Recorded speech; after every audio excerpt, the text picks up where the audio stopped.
now I can, but I shouldn't because, I think like even thinking about that aspect, that makes it even. I don't know why it wouldn't be higher on your list, man. Because Spider-Man's your character. Yeah. I mean, like I said, I just loved it because, like, again, like he was a kid, and then dealing with, and then also I loved Michael Keaton's Vulture. Oh, I love the fact that like they, he was almost like what's that one group? The cleanup crew. Yeah, yeah. Almost, just trying to pick up and find old parts from the battle in New York, and then becoming the Vulture, and then the twist where you find, for spoiler alert, I guess. If you haven't seen it, right, stop listening. I mean, keep listening. Pause it, and then like maybe a couple seconds, and then come back. Or right, yeah, go ahead. But it's just, it was an awesome spoiler of how the Vulture is the girlfriend of Peter's dad or father, and I didn't see that coming at all. I remember when that happened. But it's so today. That's what's so like. I mean, I wasn't gonna try to get off on that tangent, but like I can't remember who said it. It was just like you don't even think about it nowadays because I mean, her parent, like you don't. I mean, you couldn't tell she's biracial or whatnot, right? Yeah, but like you wouldn't even, because it's not something. Probably like years ago, it probably would have been real. People would like turned heads and whatnot, but this is just like, oh yeah, holy crap, that's her father. Like it all makes sense. Like. But like, out of nowhere, that was probably the, I always rate movies on like if I do take my mom to see them, if she falls asleep through them, like if she sleeps at some point, okay, this isn't a good movie. Yeah. If she does, Spider-Man: Homecoming, she stayed awake during, and the reason I got her to go see this movie was because of telling her about the twist. Oh, okay. With that, and like the whole scene in the car ride to the homecoming, was probably like I say it was cinematic gold, because it's just like the lights changing, like it's red, and then like how I don't know if you noticed this, like it turns green on him because he is the Vulture's colors are green, but like that whole menace, and I was just like, oh. But before Killmonger appeared in Black Panther, I would have said Vulture was the greatest MCU villain next to Loki. Well, I mean, Loki, like I always say, Loki has been built up over several films, so that's why we love him. But, and I'm like, if they can come in one movie and do it, Vulture did it in one, and like, I hope he comes back. Yeah, because it was, because it was like what you were saying, like just that whole sequence of like when he finds out that that's her father, and then they're riding in the car, and like Peter actually has like tears in his eyes, like a young kid would, like he's fearing for his life, he's fearing for probably maybe Liz, the girlfriend, and just all these different like emotions, and you can just look, and that's why he's a good actor, because you can just see the look on his face. And then skipping all the way to the end where he saves the day, and then we see the first glimpse of the Iron Spider suit. And, I mean, you kind of figured that he was going to, even though he said at the end of the movie, well, I'd rather just not take it. You knew he was going to take the suit anyway, as we know. I've been watching too many of the Infinity War trailers. Oh. So, I know, I kind of have a feeling of what's going to happen. And I'll kind of... I noticed it. What's today? It's Wednesday. I noticed it Monday night. There's when it's the shot when Spidey's on the ring, or I guess when it's going back into space. I don't know what the hell's going on. But when that ring is going back up, and you know how he's like fainting because he's going into space. Right. If you look, like the way the camera's set, if you look on the left side of the screen, you can see like two. It looks like tiny fireballs coming up. You know it's Iron Man flying up to him. But when you see it, there's two of them. And I was like, is that the Iron Spider suit? Like jetting up to him? Like, is this when he gets it? Or... That sounds about right. Because all those scenes, like if you put them... That's why I've tried not to watch any... That's why I said I've been watching too many of them, because I'm pasting stuff together now. Yeah, because if you do that, if you put it together, it kind of makes sense. Because then there's a scene in the first actual teaser where you see him in the suit and everything like that. So, but anyway, if we had a number 6, I think that Black Panther would be my number 6. Or if there was a top 10 list, actually, then Black Panther would be my number 6. Well, damn, that would be half of the movies because there's only like 18 of them. So. Yeah, so, but Spider-Man would be my number 5. I was sat here like trying to give myself time to think about my number 5. Mm-hmm. At the same time, you've convinced me to make that one my number 5. Yeah. So, but I am gonna change my number 5. I think one that I constantly watch over and over, and that's how all my top, how I rate my top 5, or like. And now I'm thinking about throwing one in there that's like a guilty pleasure, but I'll throw some curveballs at you. Okay. So I hope you're ready. And this is different than the list I took because we talked about this before. Right. This is different. Right. Than what we've talked about before. Right. So I'm changing it. And this is okay. So, and just so we're clear for all the listeners, this is, I guess before we see the other movies that are going to be out, this is, at least this is my definitive list. Okay. So, this will be my definitive list from here on out. Yeah. Okay. So my number 5 is Ant-Man. Oh, okay. I told you I was going to throw you a curveball. Okay. Why is that? Like I said, it's one that I can put on and just watch and enjoy, and it's actually fun. Yeah. Okay, so I'll go into explanation. So, one, it's a fun movie. Okay. You know, it's a character who you would think like they're making a movie about shrinking, but it actually is a pretty good heist movie, and like, you know, the action sequences. I think one of my, I'm not gonna say it was my favorite, but because it's number 5, in this context of the film was when he's escaping from jail and he's riding on the back of the ants and he's like flying.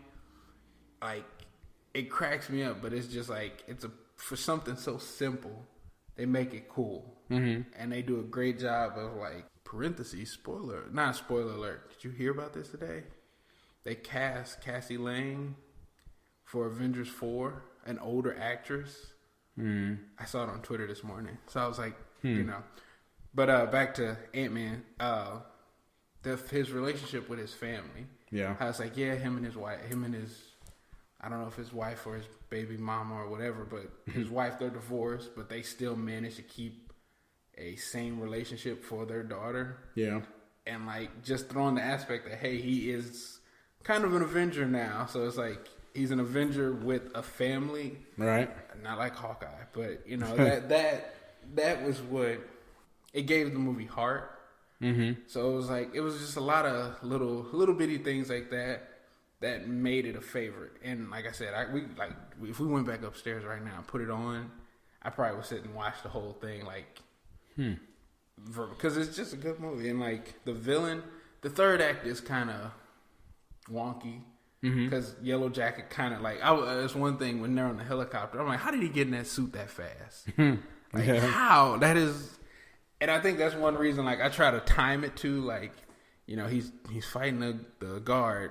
Yeah, it's just like a suit he can just walk in, kind of like an Iron Man suit, and it's on him. And does he have to like take his clothes off and put the pants? You know, it just rattles me. But it has like I said, it is still one like it has cool. As corny as it is, it has cool sequences. The sequence when he's fighting Yellow Jacket in a briefcase and everything's just like flying around them, and it's like, that is like, right. It's just cool because it's like, you know, but it has sadly, Yellow Jacket is just there to be the third act punching bag. So, I mean, his reasoning for fighting Scott kind of falls through for me. Like, if it was Hank Pym, then it would make more sense for me because he spends majority of the movie trying to surpass his teacher. Yeah. And like somewhere along the line or way, he just forgets about that and like, I hate Scott Lang, let me beat this dude up. And I get it, I get it because, you know, Hank Pym gave the suit to Scott as like, and he's looking at it as like, I was your predecessor, why couldn't I get the suit? And but it's just kind of weak, but you know, still enjoyable movie. I think, and I've never been a fan of like Honey I like it, but it's just not my favorite because it used to scare me. Honey, I Shrunk the Kids. Yeah, because giant ants are just terrifying. Like, I hate spiders, and ants are okay because it's like, they're not gonna do nothing. Yeah. And when you see them standing next to him and they're like gigantic, it's like, oh no, nightmare fuel. Yeah. But and then like the little Easter eggs in there, like the line they use, what is it? It's right at the end when he's the little reporter, she's like, what are you looking for? I got a guy who swings, I got a guy who crawls walls, blah, blah, blah. Yeah. A little head nod to Spider-Man. But, he's like, everybody's got a gimmick nowadays. Yeah. And then in Civil War, they reused that line with Falcon and Winter Soldier. He's like, what's that? And he's like, right. I don't know, everybody's got a gimmick. I think that's pretty cool. Because it's kind of taking a movie that people didn't take seriously, like Ant-Man, and like throwing it into this bigger world. So that's why just a little stuff like that makes it my number 5. Oh, one more thing about it: the attention to detail in the movie. It falters, and then it's sometime on point. Yeah, the scene when he's jumping when he's going to the Avengers base. Okay. I don't know if you ever paid attention to this, but in Avengers Age of Ultron, when Thor left at the end, how they were like walking out on the grass and he beams up. Yeah. If you look, you know how when Asgardians travel, they always leave that little symbol, the Rainbow Bridge. If you look when he's diving into the Avengers compound, that image is still burnt into the grass. So I was just like, I saw that one. I saw it on somebody like was posting about it, and then I went back and watched it, and I was like, holy crap, it kind of gives goosebumps. Like, that's pretty cool. He's playing in a bigger world where it's like, he's just trying to steal something from him, and like he's taking care of his own stuff.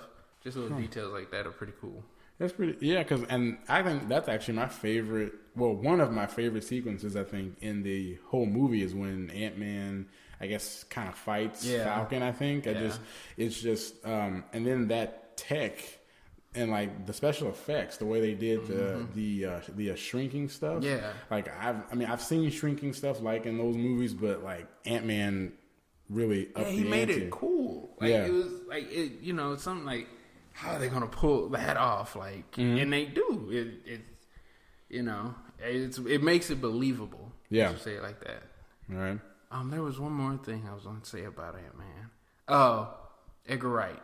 That's one reason I was like, he's one of my favorite directors. Just like I said, you got to watch Baby Driver because that's the movie. Okay, he was kind of fired for creative differences with Ant-Man, and Baby Driver was the one he went and wrote and made in its place. But from what I read, they kept majority of his stuff. They just wanted to add the Avengers and little aspects that connected them to the bigger universe.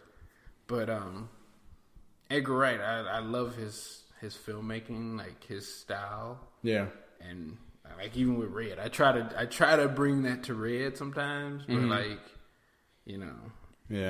he's one of my favorite directors next to Wes Anderson. So. All right.